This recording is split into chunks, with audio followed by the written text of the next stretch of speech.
खैरपुर में जहां मजदूर तबका राशन के लिए परेशान है, वहीं रेडियो मैकेनिक भी राशन के हुसूल के लिए शदीद परेशान है।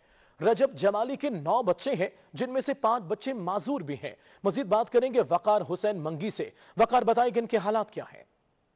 जैसे जहाँ पे जो है मजदूरदार अफराद जो है राशन के लिए परेशान है, वहीं पे जो है रेडियो टीवी का मिस्त्री रजब जमाली भी जो है वो राशन के लिए शदीद परेशान है। उनका वक्त जो है बड़ी मुश्किल से गुजर, ना सियासी ना सामाजिक किसी अफराद ने उसकी मदद नहीं की। इस वक्त वो हमसे मौजूद है, उनसे बात करेंगे उनको कितनी परेशानी दरपेश आ रही है। मेरे 5 बच्चे माजूर हैं।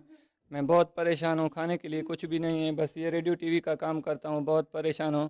अभी डीसी साहब को और जो नुमाइंदे हैं उन सभी को अपील है कि खुदारा मेरी मदद की जाए। जी बिल्कुल, आपने जो है रजब जमाली की बात सुन, उनका कहना था कि मैं टीवी का मिस्त्री हूँ, लेकिन कारोबार बंद होने की वजह से मैं बहुत परेशान हूँ।